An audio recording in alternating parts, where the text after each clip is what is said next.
Démosle nomás, luego yo después edito. Y voy dejando entrar a la gente mientras tanto. Se ve la imagen, ¿no es cierto? Ya.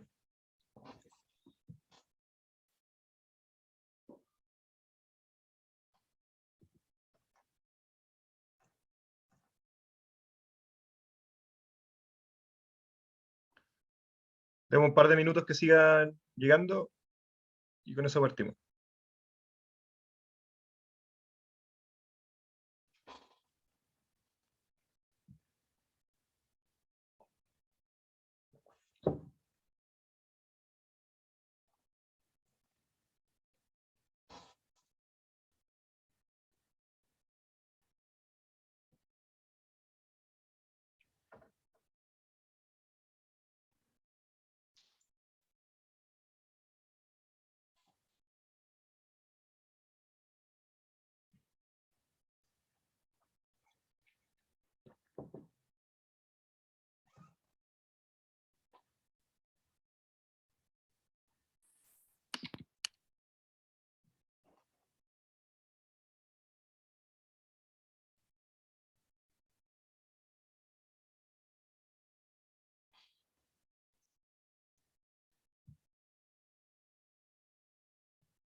Ya, vamos a empezar.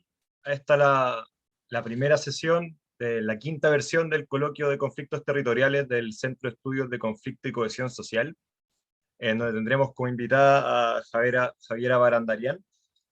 Pero antes de pasar a presentar a Javiera y contextualizar en el marco de lo que se hará esta presentación, quiero recordarles a todas y todos los participantes y quienes vean después este video en el canal de YouTube de COES, que estamos empezando un quinto ciclo de coloquios de conflictos territoriales de COES, este año 2022. Ha sido una iniciativa que se le ha podido dar continuidad en el tiempo, por lo cual estamos muy contentos y contentas.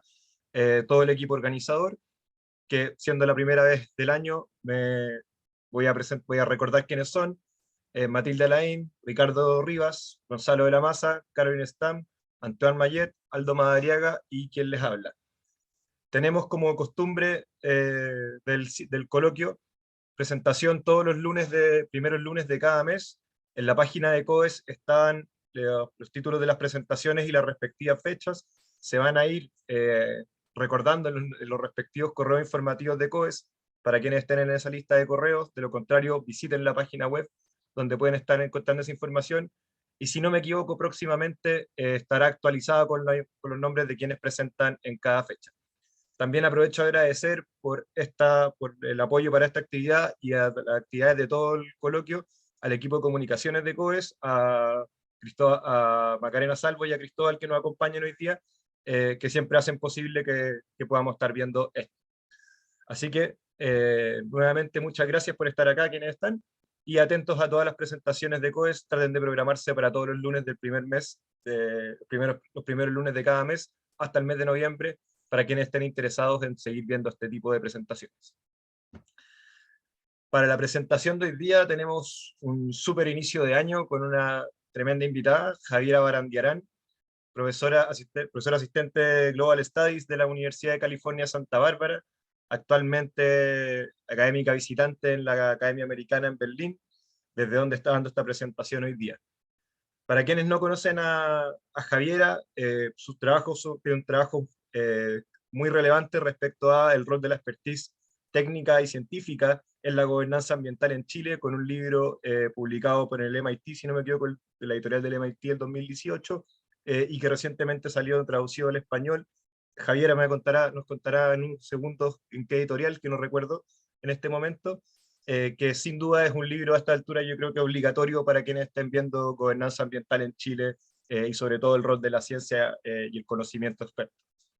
Actualmente Javiera está trabajando en un proyecto de investigación que me atrevería a entender como una suerte de historia ambiental en torno al triángulo del litio compartido entre Chile, Argentina y Bolivia, sobre todo tema altamente relevante, sobre todo en el marco de las transiciones energéticas actuales que se están dando a nivel global en el marco del cambio climático. En ese contexto está la presentación que nos va a dar Javier hoy día, Naturaleza y Desarrollo en los primeros pasos mineros en el Salar de Chile. Javiera, te invito a compartir pantalla para terminar esta introducción, y por favor siéntete libre de corregir cualquier afirmación que haya hecho que no haya sido del todo precisa. Como todas las presentaciones del coloquio, la idea es que presentes por 20 o 30 minutos, de manera con todo el tiempo a tu disponibilidad, para después dar espacio a preguntas y comentarios por parte del público. Adelante, Javiera. Muchas gracias por estar acá. Muchas gracias, Felipe, por esa introducción tan generosa y por invitarme. Es realmente un honor estar compartiendo con el COE. Soy muy fan del trabajo que han hecho. De hecho, estuve aquí hace poco en Berlín, en el Instituto de Estudios Latinoamericanos, con Bettina Shore, que estuvimos celebrando COEs y todo el gran trabajo que hacen. Así que de nuevo, gracias por la invitación y felicidades esperando que sea un buen comienzo del año académico para ustedes. Bueno, voy a empezar para no dilatar las cosas, porque tengo bastante material que quiero compartir. Y lo que voy a compartir hoy voy a hablar en realidad de los inicios de la minería del litio en Estados Unidos y en Chile, en los años 60 y 70. Entonces voy a compartir como este fragmento de la historia, que es parte de esta investigación más larga, que creo que hiciste bien en describirlo como una historia ambiental del litio, de la minería del litio, específicamente de la minería del litio de salmueras. Aquí en la pantalla pueden ver algunas de las piscinas de evaporación, que es como la tecnología central de extracción que estoy analizando. Tengo varios motivos por interesarme en este tema. Primero, parte de lo que estoy queriendo hacer es poner a los científicos y a los técnicos de la minería no como meros accesorios, que es como figuran en mucha historia de la minería, sino tratarlos como agentes importantes en las negociaciones sobre minería y en las relaciones que crea la minería. Estoy también tratando de romper narrativas lineales que imaginan que el conocimiento viaja solamente de norte a sur, porque el caso de las piscinas de evaporación es súper interesante como una tecnología que ha circulado bastante, casi literalmente circulado entre Estados Unidos y Chile por muchos años. Y busco también seguir el ejemplo de Verónica Valdivia y otros historiadores que han analizado las disputas internas del periodo de la dictadura militar y también las continuidades entre el periodo militar y los años previos y también posteriores.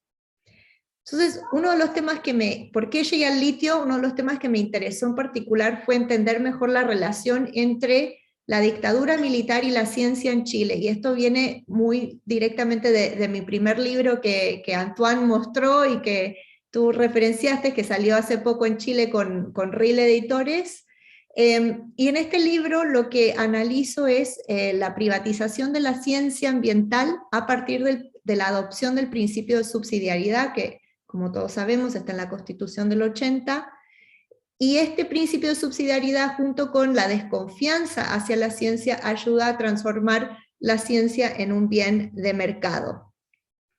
Y el litio es interesante porque es hoy y ha sido siempre un material nuclear. Se usó en distintos usos de la industria nuclear. Históricamente en el mundo, los países, los estados, los militares, las industrias, quieren la industria nuclear porque es un objeto de prestigio y una gran inyección de dinero. Pero los militares en Chile le dieron la espalda, dijeron que no cuando tuvieron la oportunidad de construir una planta nuclear, le dijeron que no porque arriesgaba ampliar el Estado a través de la empresa estatal Endesa y a través de las universidades. Entonces es un buen ejemplo de este principio de subsidiariedad del Estado pequeño y esta desconfianza hacia la ciencia que se da en esa política antinuclear del gobierno militar. A ver, la otra imagen que puse acá es este informe que lanzamos, yo creo que esta semana va a salir por fin a la prensa, va a estar disponible en la web, que es donde analizo junto con James Blair y Ramón Balcázar y Amanda Maxwell, analizamos varios de los impactos ambientales y sociales que la minería del litio está teniendo en toda la puna de Atacama, en Chile, Argentina y Bolivia, pero especialmente en Chile. Entonces, súper brevemente, un poco por qué el litio es importante para Chile hoy. Seguro que todos ustedes saben, por la gran demanda de autos eléctricos, el litio se usa en las baterías. Entonces, a partir del 2015 realmente ha tenido un mercado y un volumen de comercio y de dinero bien importante. Chile, a pesar de todo, que podemos discutir después si la gente quiere en las preguntas, pero Chile sigue siendo en el fondo la fuente de reservas de litio más baratas del mundo. Litio hay en muchas partes, pero los depósitos chilenos son los más baratos de explotar. Entonces yo hoy voy a hablar de las dos minas de salmuera más antiguas que hay. Atacama, que es lo que ven ahí, el salar de Atacama, y las pozas de evaporación en Silver Peak, en Nevada. Es un trabajo histórico basado en revisión de documentos que obtuve de varios archivos, principalmente dos archivos en Chile, el Fondo Nacional, en el Histórico Nacional, el Fondo del Salitre, y en el Archivo Nacional de la Administración, el Fondo Corfo y el Fondo Comité Sales Mixtas. También dos bibliotecas que en los años han sufrido diferentes cambios, no está todo disponible todo el tiempo, pero la Biblioteca Corfo y la Biblioteca de Cerna-Geomín. Y en Estados Unidos, distintos depósitos de la Universidad de Nevada, que es donde están estas minas. Es la primera vez que comparto este material, es como hot off my mind, not off the press, o sea, en mi mente nomás.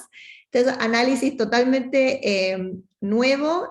Llevo muchos años recogiendo este material, pero por fin ahora en Berlín es cuando he tenido la oportunidad de sentarme a trabajar con esto y tratar de ver de qué se trata esto. Así que me interesan muchísimo sus opiniones, sus reacciones, porque es un trabajo muy incipiente que yo espero que esto va a ser parte de lo que va a ser el capítulo 5 del libro sobre la historia de la minería del litio que estoy escribiendo en este momento. Bueno, voy a empezar hablando sobre el depósito en Silver Peak, Nevada. Bueno, en los años 50, el ingeniero minero Clyde Kegel avistó desde su avioneta las salmueras de Silver Peak, que ven acá en esta fotografía. Kegel conocía bastante bien la minería en salmueras y del litio, ya que había trabajado en Searles Lake, en California, donde se sacó litio de salmueras por primera vez, en la década del 30. En los años que siguieron, Kegel fundó la empresa Leprechaun Mining and Chemical, y en esos primeros años de la década del 60 crearon esta empresa, levantaron capital a partir de cientos de personas de clase media profesional en todo Estados Unidos, y sacaron los permisos mineros necesarios usando la ley de sodio y de potasio. Cada Navidad, Leprechaun mandaba saludos navideños a sus accionistas, firmada por los pequeños duendes de Leprechaun. Leprechaun quiere decir duende. Siempre se vieron como una empresa pequeña al servicio de una clase media profesional que aspiraba al sueño americano. En 1964, Leprechaun firmó un acuerdo con la empresa Foot Mineral para extraer litio y potasio de las salmueras de Silver Peak. Foot en ese entonces operaba solo en Estados Unidos y en sus propias palabras producía pequeños volúmenes de elementos raros para usos inusuales como el programa espacial Apolo. Con el acuerdo, en Silver Peak, las empresas compartían la propiedad minera y Foot le pagaría a Leprechaun un royalty fijo por el litio de 9 centavos por libra producida y un royalty variable por la producción de potasa. Fueron años de muchísimos cambios para Foot en esta época. Foot pasó de producir elementos raros a producir elementos para la industria metalífera. En 1960, el gobierno de Estados Unidos dejó de ser el principal comprador de litio, y Foot y sus competidores tuvieron que invertir fuertemente en investigación científica para crear nuevos mercados para el litio. Foot también se expandió hacia el oeste de Estados Unidos, estaba principalmente basada en la costa este, y también al extranjero al mismo tiempo.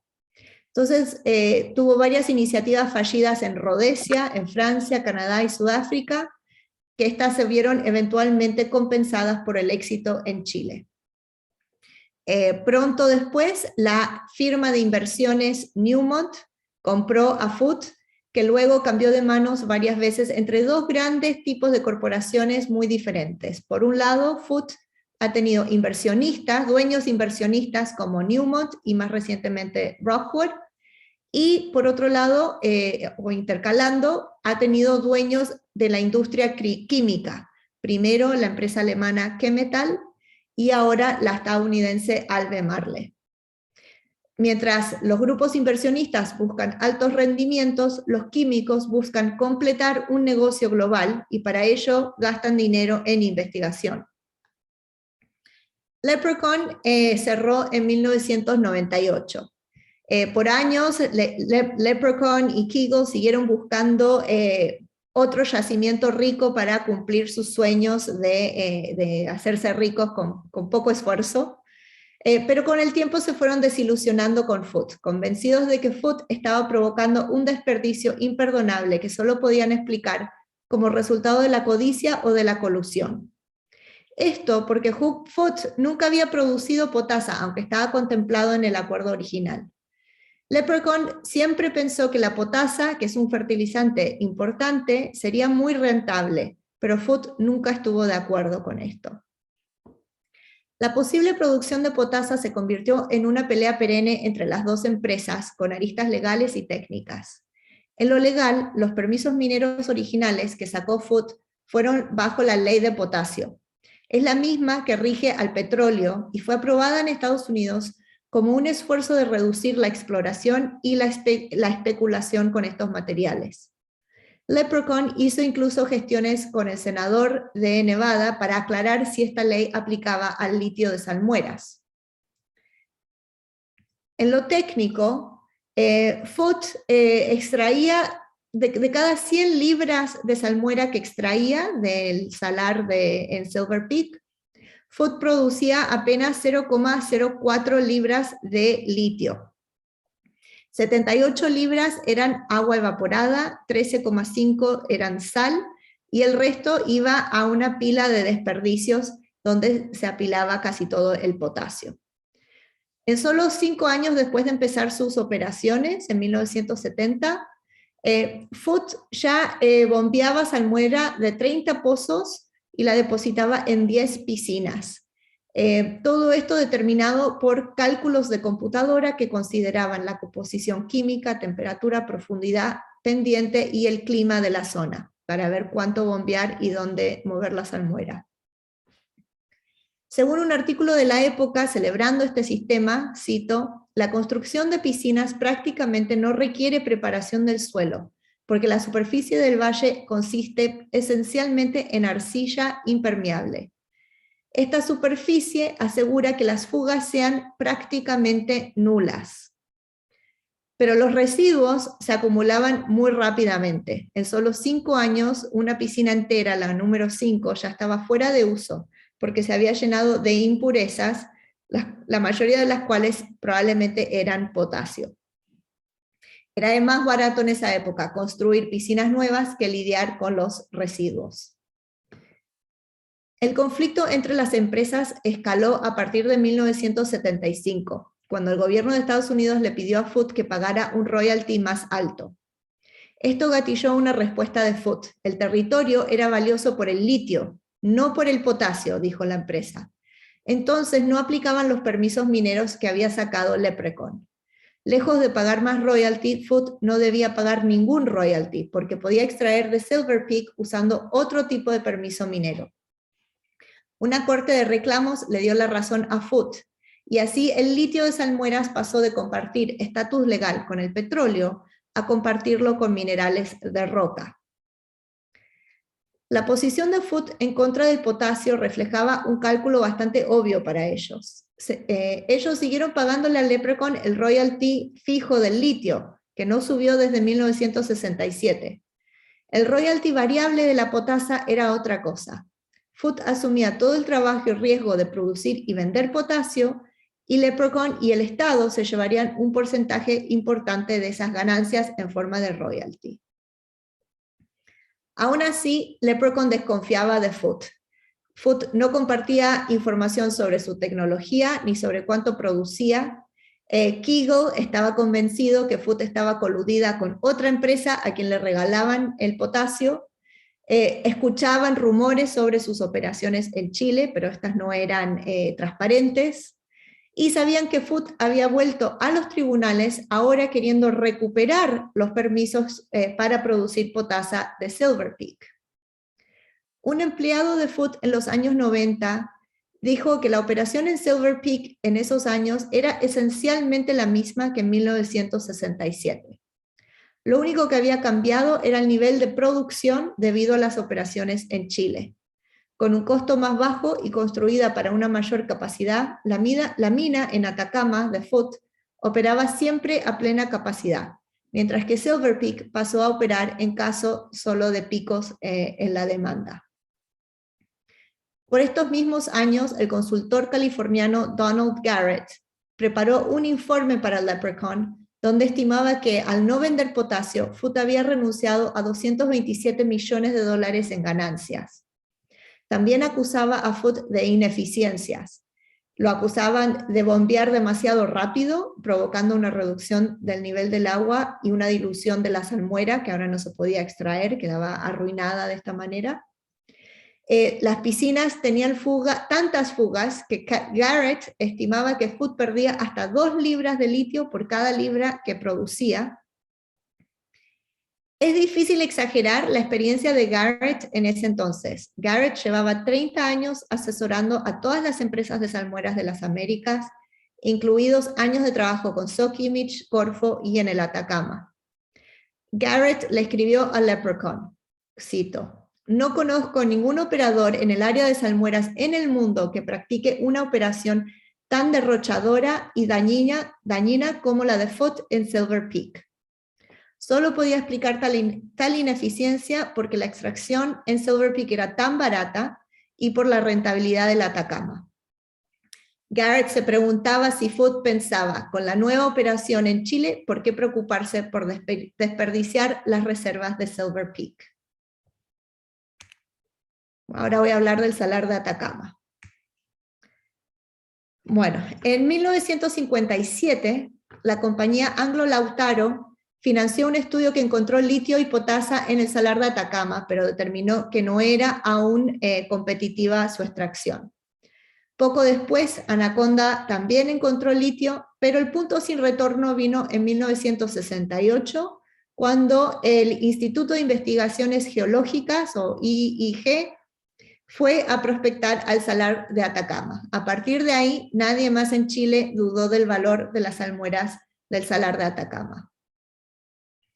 El Estado se preocupó en esos años de construir caminos y de continuar estudios de exploración y de laboratorio, todo esto a través del esfuerzo de Corfo, del IIG y de Sokimich. Fueron años de gran actividad en la recién nacionalizada Sokimich, con mucha correspondencia con empresas de todo el mundo sobre todo tipo de temas, incluido el litio.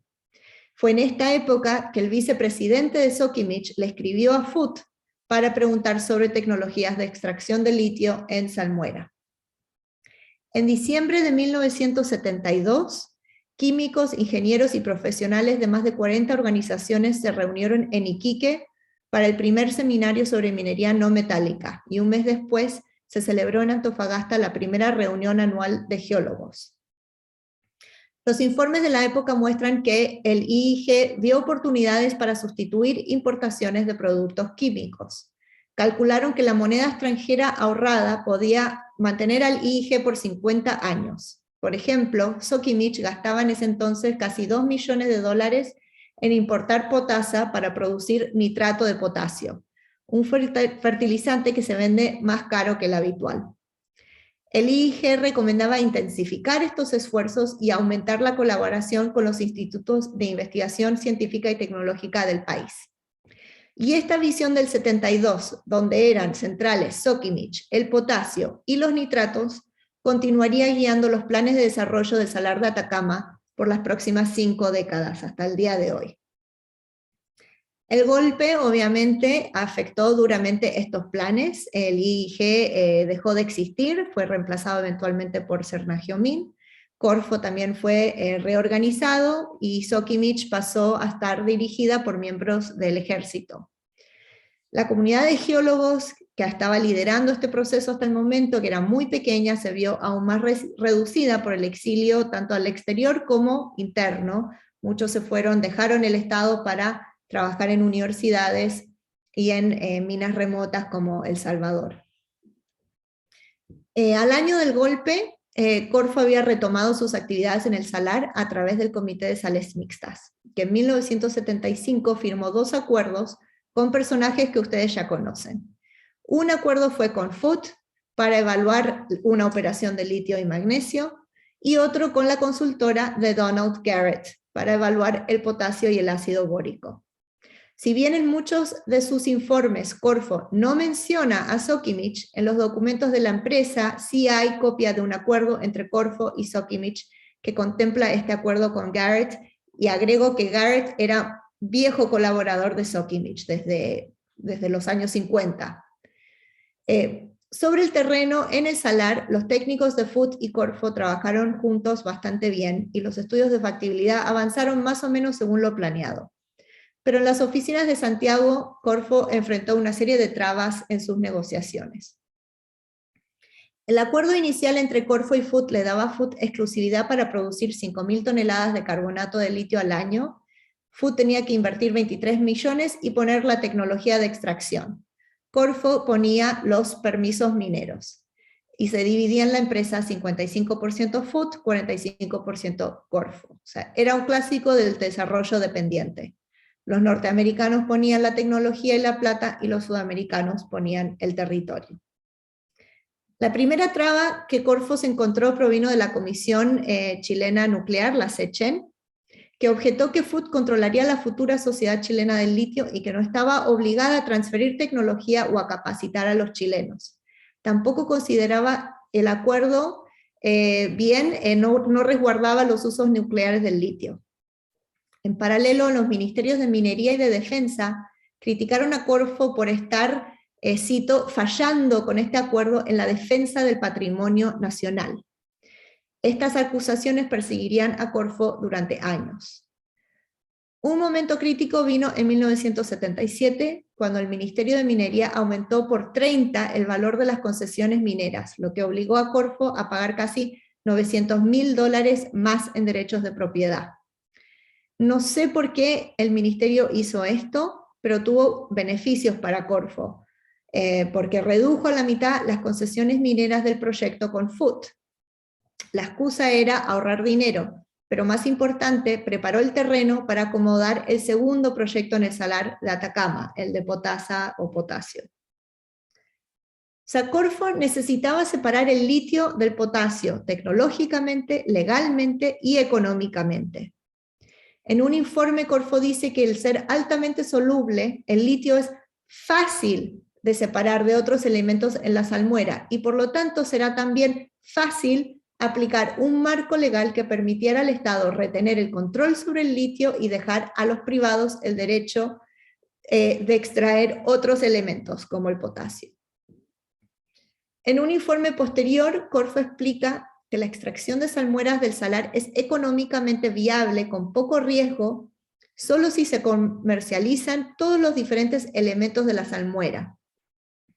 No obstante, continúa, y cito, dicho esto, Corfo junto a SQM se ha enfocado en determinar la factibilidad de producir 200.000 toneladas al año de cloruro de potasio, reinyectando al salar salmueras ricas en diferentes elementos, esto es litio, pero en menor concentración, a espera de un mejor momento para ir a mercado. Bueno, las razones para enfocarse en potasa tenían que ver con la visión de 1972, que Corfo rescató en el 75, 77, 79, pero usando otros términos. En vez de hablar de sustitución de importaciones, Corfo decía que el Salar de Atacama se convertiría en el eje de un gran ejemplo industrial químico inorgánico, edificado sobre la industria salitrera. Por ejemplo, el cloruro de potasio que obtendremos del Salar de Atacama nos permitirá producir nitrato de potasio, un fertilizante con mayor valor agregado que el nitrato de sodio por su mayor concentración de nutrientes. Y aquí ven una imagen representando Pedro de Valdivia, es una salitrera en su mejor momento. Ahora está en María Elena, en el ayuntamiento de María Elena. Después de años de estudios en el Salar, en noviembre de 1979, Corfo emite varios informes recomendando 2 proyectos en el Salar. Uno era el de potasio y ácido bórico, justificado por los estudios de la consultora de Donald Garrett, y que se había convertido en algo mucho más grande en inversión y en potenciales ventas que el litio. El otro era el litio, el acuerdo del litio con Foot, que Corfo defendía usando argumentos conocidos por todo chileno. Corfo decía tener miedo a que Foot se retirara si el Estado no le ofrecía mayores garantías jurídicas, y así presionó para que se aprobara el decreto ley 991, que consolidaba sus concesiones en el Salar de Atacama. Y Corfo decía que Foot era esencial por su acceso a los mercados globales, sin los cuales la operación sería un fracaso. Para Corfo, trabajar con Foot permitiría llegar rápidamente al mercado mundial del litio, y al ser Corfo copropietario, se resguardaba el interés nacional, ahora que el litio se había convertido en un mineral estratégico. Esto está en este gran informe de Corfo.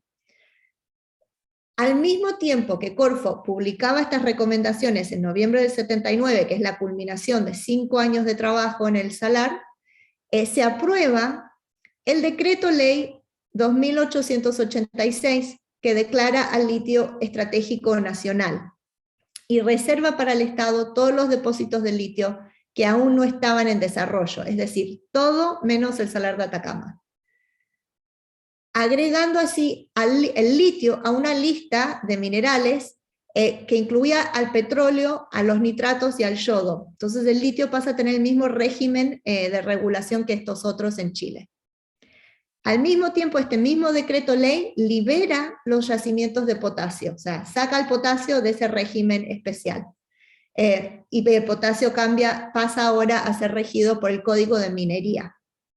Y el decreto ley, a su vez, también confirma la validez de las concesiones de potasio ya existentes, o sea, las que ya tiene Corfo.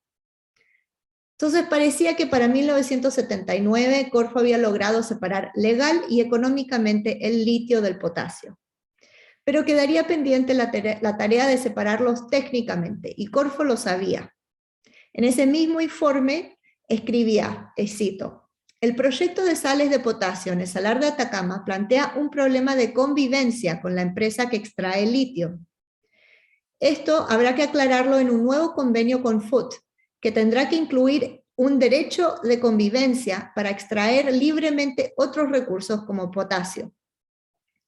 La convivencia se hacía difícil porque ambos proyectos usan la misma tecnología, las piscinas de evaporación, que Corfo trata de diferenciar diciendo aquí que están construidas de diferente manera. La verdad es que iban a usar los mismos datos, las mismas arcillas y el mismo yacimiento, porque al fin y al cabo esta es una gran mina líquida, altamente reactiva, químicamente delicada, de la cual todos extraen del mismo recurso.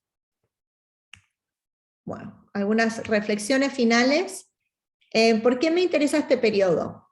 Primero, dentro de Chile es cuando se está renegociando la propiedad minera para crear lo que el historiador Joaquín Fermandois describe como un régimen de copropiedad entre el Estado y el privado. En el caso del cobre, la copropiedad claramente demarcaba depósitos de Codelco de depósitos de privados. En este caso, la demarcación es mucho más ambigua y tiene que ser negociada a lo largo de varios años.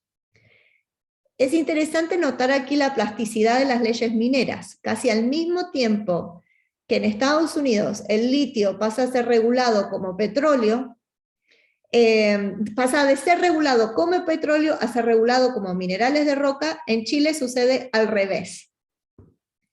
Entonces, en ambos países vemos cómo intereses empresariales manipulan las leyes sobre concesiones mineras para su provecho.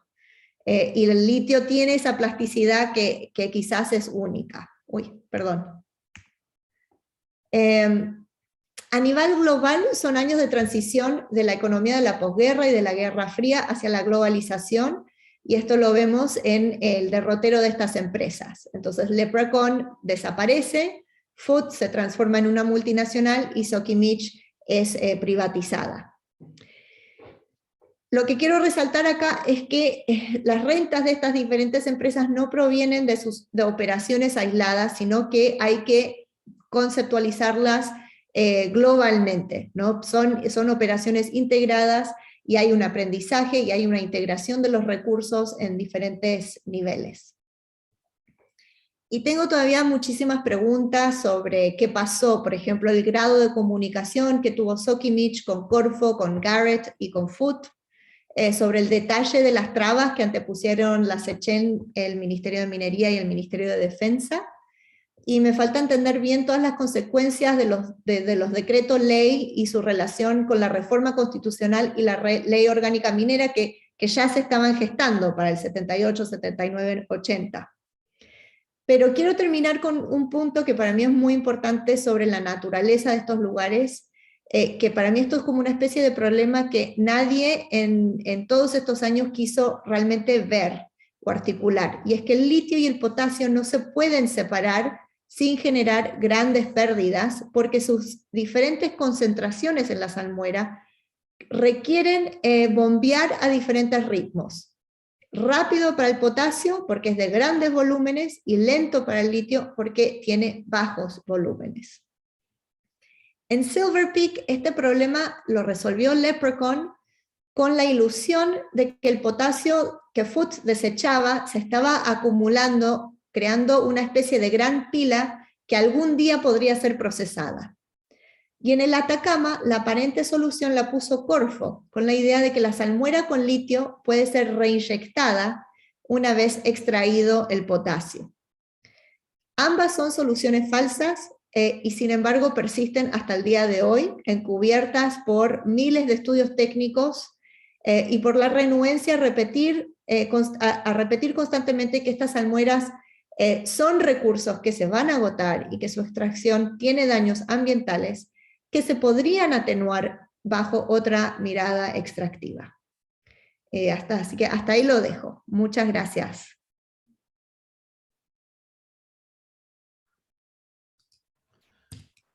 Muchas gracias, Javiera, por la presentación. Recalcar que la puntualidad de Javier hoy día ha sido espectacular. Llegó 5 minutos antes como le pedimos y presentó por 30 minutos, 10 minutos más y 1 minuto menos. Así que tenemos espacio para preguntas, comentarios. Se pueden ir dejando por el chat, pero está la opción de hacer uso de micrófono abierto. Yo creo que hay muchas inquietudes a la luz de lo que es el litio hoy día y las ambigüedades que se siguen manifestando. Hoy día SQM está en juicio con impuestos internos respecto a la definición si hay impuesto específico al litio para su explotación o no. Y eso es parte un poco de toda la debilidad institucional que se ha generado. O las consecuencias de que quizá el conocimiento científico y técnico corre a mayor velocidad en el sector privado que en el sector público y consecutivamente su capacidad de generar marcos institucionales. Quiero hacer, Antoine, partes con las preguntas para no monopolizar la entrada. Más adelante tengo un par de preguntas también. Vale, vale. Gracias, Felipe. Bueno, muchas gracias, Javier. Súper interesante la presentación. Tengo como una pregunta general y después una inquietud un poco más específica que está relacionada. Lo primero, bueno, tú lo comentaste un poco en la reflexión final, pero me gustaría preguntarte finalmente qué buscas haciendo un trabajo histórico, ¿no? ¿Qué lugar tiene en tu trayectoria intelectual, ¿no? Más claro, por este libro que es súper útil y que es súper como actual todavía, digamos, de cómo se hace la política ambiental en Chile. Y también, claro, cuál es la contribución de un estudio histórico versus otro, un estudio quizás más de lo que está ocurriendo. O sea, cuál es qué te lleva finalmente a emprender este proyecto de una historia que parece que una historia empresarial, tecnológica, política también, súper interesante. Entonces, contando un poco más de esto. Y una pregunta más específica en esta línea que finalmente, cuando escuchando la presentación, como que el contexto específico de la dictadura aparece poco, ¿no? Como en estas discusiones respecto a la parte de Chile, ¿no? O sea, como que está de alguna manera como equiparado con la trayectoria en Estados Unidos, visto desde acá, desde Chile, desde el estudio de la política chilena, uno se pregunta si no habrá como dinámicas específicas de la dictadura o si finalmente quizás importa poco que esa dictadura porque siempre son discusiones que son como muy encapsuladas. Eso sería como una segunda pregunta. Sí, dos excelentes preguntas.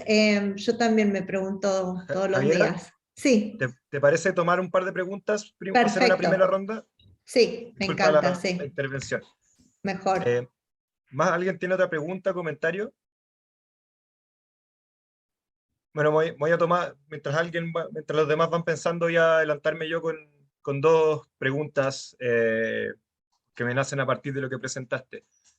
En primer lugar, un poco lo que son las implicancias, haciendo un poco, continuando la reflexión que estaba poniendo yo al final de tu presentación, de que el conocimiento técnico y científico esté mucho más avanzado en el sector privado y en quienes están haciendo el desarrollo de esto, versus el sector estatal, las entidades de fomento de desarrollo industrial como Corfo, e incluso lo que podría ser una institucionalidad ambiental o otro tipo de sectores que al no tener la información adecuada y el conocimiento y los técnicos, muchas veces no logran empujar las regulaciones necesarias.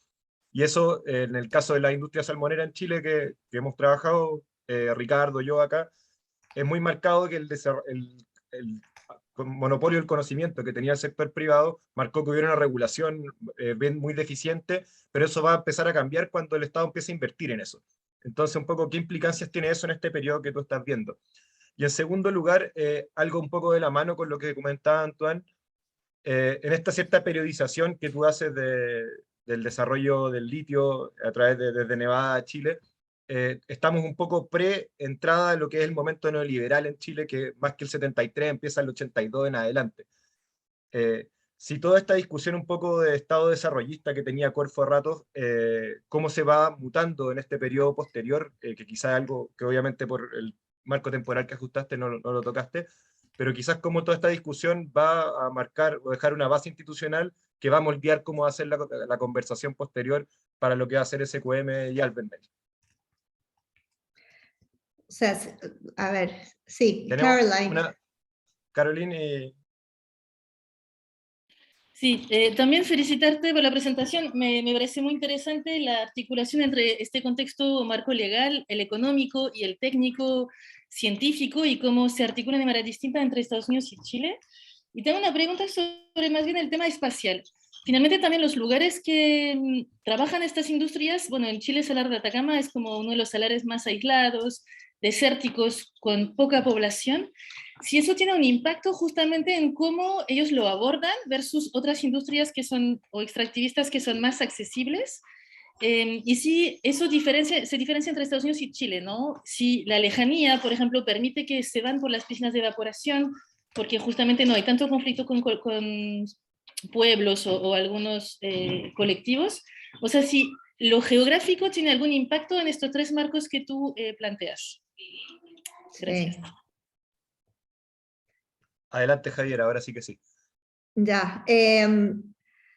A ver, primero un poco la pregunta sobre por qué un estudio histórico de este tipo, y yo creo que tiene, o sea, que en parte Felipe me ayudó a contestarlo. ¿Por qué me parece a mí súper interesante este periodo y algunas de las preguntas que especialmente yo traje pensando en el caso chileno? O sea, igual, o sea, este es un estudio donde estoy mirando Silver Peak y Atacama. en menor medida hombre muerto en Argentina, pero las preguntas que en el fondo traje tenían mucho que ver, están muy informadas por Chile. Me interesa el tema de cómo se desarticularon esos equipos científicos que existían en regiones, ¿no? Y en este momento donde se está hablando de la descentralización, de otros modelos económicos, bueno, no solo este momento, ha sido una demanda constante en muchos sectores de Chile, pero ahora quizás lo vamos a lograr.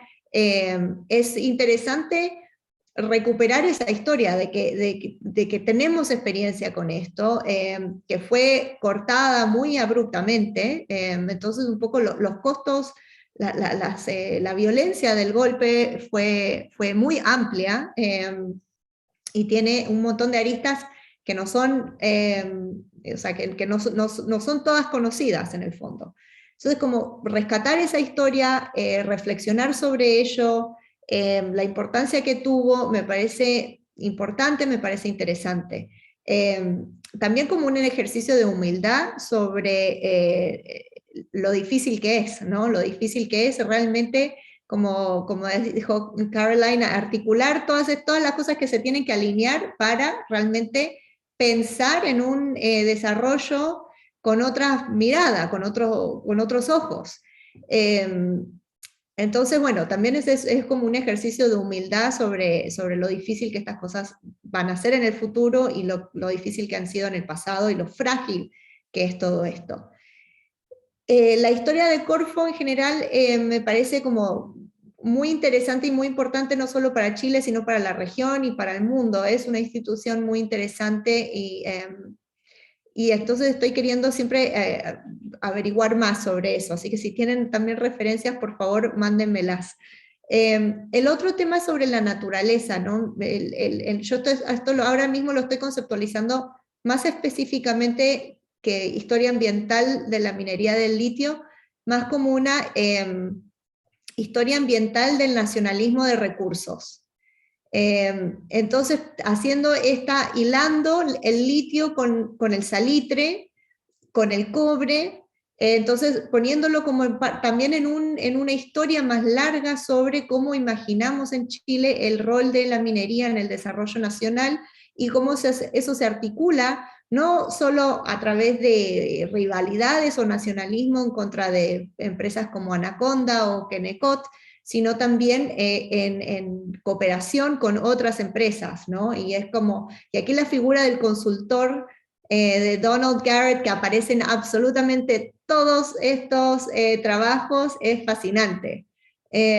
¿No? Como que al final todos descansaban del mismo experto y todavía no puedo decir si les estaba diciendo cosas muy diferentes o muy parecidas a todos, todavía es parte del trabajo que tengo por delante. Así que eso es un poco lo que busco.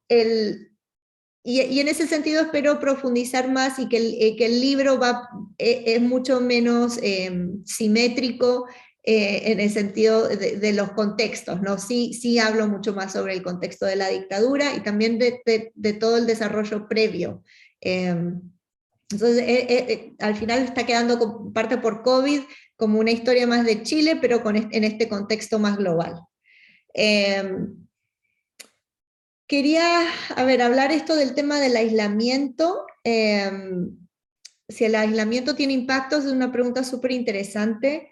Parte de lo que es interesante, o sea, es que Nevada es la ultra periferia dentro de Estados Unidos, ¿no? Este es un lugar con muchos paralelos al Atacama, está lleno de ciudades fantasmas, de relaves, de botaderos de estériles, basureros, autos abandonados. Es un lugar donde tú vas hoy y no puedes distinguir qué está en uso y qué está en desuso porque está todo tan desgastado. Entonces, muy parecido al Atacama en ese sentido. Sí he encontrado en los documentos referencias a que no toda empresa va a ser capaz de operar en un lugar tan remoto. Y Silver Peak es mucho más remoto que el Atacama, mucho más remoto.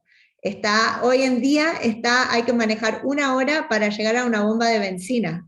El agua está contaminada en el lugar. Pero en los años 30, en los años 40 no era así, era un lugar bastante, con bastante vida y con buena vida en los años 30, donde era toda una pobreza total, pero Silver Peak no. Entonces también es como, eso también es parte de lo que quiero contar con esta historia, con esta perspectiva histórica, que estos vaivenes, ¿no? Que son bastante universales, y los problemas de los pueblos mineros que también son bastante universales, estén en Atacama o estén en Estados Unidos.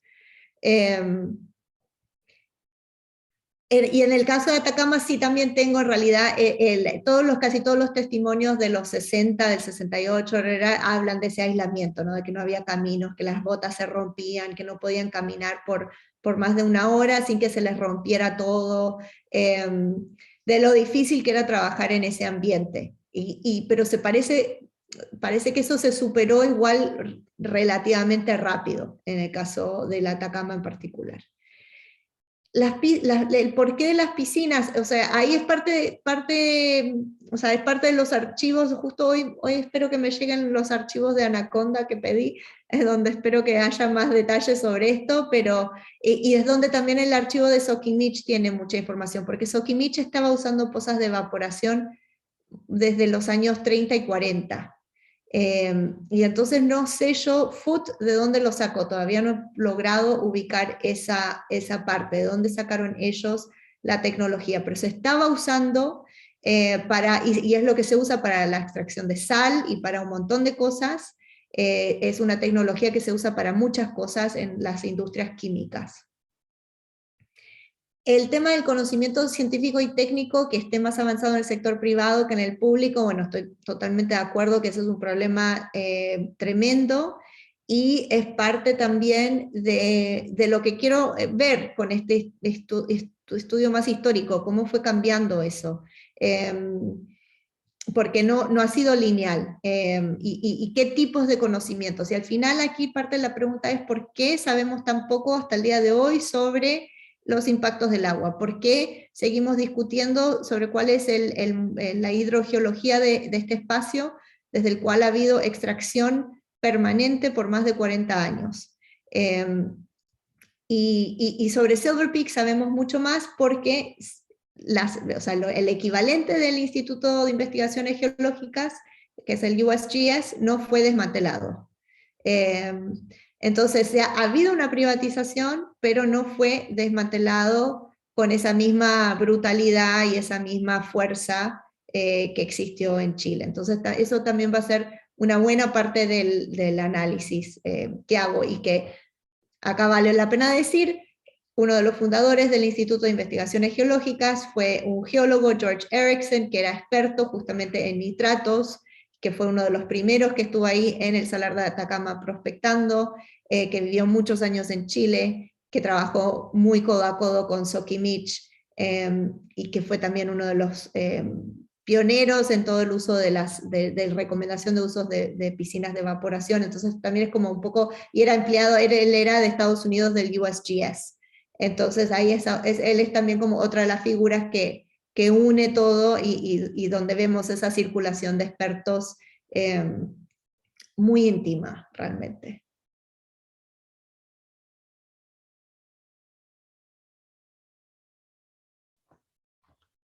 Muchas gracias, Javiera. Tenemos más espacio para una ronda más de preguntas y comentarios.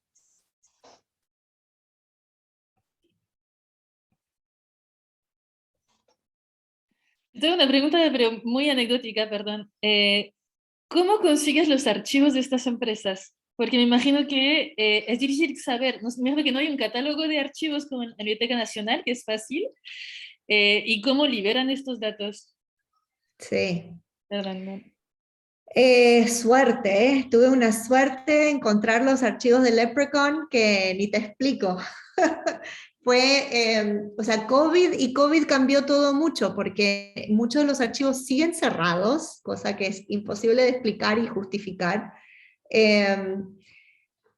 Yo estaba en Chile, y en Chile tuve la suerte de trabajar con varias asistentes, historiadoras que conocen muy bien los archivos, y ellas me ayudaron. Y en Chile en realidad, para este tema, está bastante claro dónde hay que ir, y no hay mucho más que eso. Hay mucho que ha sido digitalizado también en Chile. El boletín minero es un recurso fantástico y está todo digitalizado. Igual hay que tener la paciencia de bajarlo número por número y buscar y todo eso, pero es un gran recurso. En Estados Unidos mucho del trabajo, que también es parte de lo que estoy queriendo hacer, se ha publicado bastante sobre estos temas, pero es todo basado en archivos del Estado, ¿no? de los presidentes, del gobierno federal. Hay muy poco sobre la perspectiva desde los estados mismos, que son bien importantes, y poco también sobre la perspectiva de las empresas.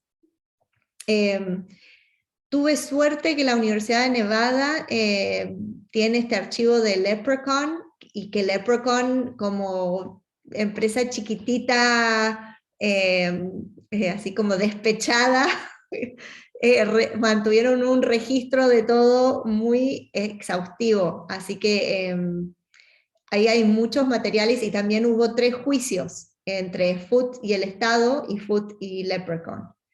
Entonces esos juicios también, o sea, por eso Leprechaun acumuló todo eso, porque en parte de su preparación para todos estos juicios. Así que eso es lo principal que presenté hoy, es ahí. He logrado conseguir como los informes anuales, escribiéndole a distintas bibliotecas, pero es muy difícil encontrar los archivos de las empresas. Hay que ser persistente. Antoine, que estaba con la mano levantada. Sí, también quería hacer como una pregunta, bueno, un poco siguiendo mi pregunta inicial y la conversación. Quería saber si también podía haber un interés como metodológico en abordar el periodo histórico, o sea, en tener una mirada histórica, justamente porque aunque sean difíciles de conseguir las fuentes, probablemente son menos difíciles que conseguir lo que están pensando las empresas hoy en día, ¿no? Y lo que están haciendo, etcétera, porque hay toda una serie de batallas legales, políticas, financieras que están en curso. Entonces, quería saber si este era algo que te parecía como atractivo también de mirar por atrás, de poder captar mejor la historia, además toda esta idea de que finalmente con el paso del tiempo uno puede tener una mirada más completa, si eso también es parte de tu reflexión en cuanto a lo metodológico. Sí, es una buena pregunta. O sea, en parte, o sea, me interesé por el pasado, en parte porque descubrí el archivo del Comité de Sales Mixtas, y al sentir que ahí había como un archivo bastante completo sobre la dictadura, que como que me parecía una oportunidad, ¿no? Metodológica y de investigación. También en un contexto donde la actualidad del litio no para, y no tengo yo el tiempo de estar todos los días siguiéndolo. Entonces necesitaba algo que se moviera mucho más lento, más acorde a mis otras obligaciones. Y lo que sí quiero, y estoy como comprometida a intentar, es que mucho del trabajo de historia de la minería está enfocada o en un material solo, cobre, estaño, etcétera, o petróleo, carbón, o en una mina en particular, o una sola empresa, o un solo país. Son muy pocos los estudios que tratan de tener como una mirada más global, y donde realmente miran esa interacción entre empresas y Estado. Así que desde el punto de vista metodológico, eso es como parte de lo que estoy queriendo hacer también, como tener una mirada más integrada, porque creo que desde el punto de vista político de hoy, uno de los cambios que tenemos que hacer es dejar de hablar del litio solo, porque usar más litio quiere decir usar más cobre, y usar más litio y cobre quiere decir usar más aluminio, y más níquel, y más cobalto, y más todo. Entonces, si hablamos, al enfocarnos en una sola cosita, estamos participando de todo el mundo que nos ha llevado a la situación, al desastre ecológico en el que estamos. Entonces, es también parte de lo que quiero hacer, como quiero tratar de modelar. Ahora, claro, quiere decir que es difícil, va a haber vacíos, va a ser disparejo, no va a ser perfecto, ¿no? Pero es parte de mi objetivo, como en el fondo, como casar la metodología con un proyecto más político sobre el tipo de discusiones que creo que hay que empezar a tener cuando hablamos de minería. Parece que vale la pena, suena muy estimulante, muy convincente. Estoy impaciente, ahora. Vamos. Gracias. Ya, en honor al tiempo, dado que son las 12, y dado el cumplimiento espectacular de Javiera en los tiempos, respetarle sus tiempos también, dado que está en Alemania, es hora que se vaya a cenar. Dar por terminada la sesión de hoy día, agradecer tremendamente a Javiera por un trabajo fascinante y que creo que nos dejó a todos muy ansiosos y ansiosas de leer el libro que va a sacar en los próximos años. Sí. Así que el mejor de los deseos y la mejor de las suertes con tu investigación y estancia en la escritura, y estancia para la escritura, y esperemos estar en contacto con Javiera. Muchas gracias, y sí, cualquier reflexión o duda adicional, por favor, bienvenidos de compartirla, porque estoy en este proceso creativo justamente. Muchas gracias por la invitación, Felipe, y a todos, Antoine, gusto conocerte virtualmente, y Caroline también. Gracias a ti. Gracias. Gracias. Chao, chao. Chao, chao, gracias.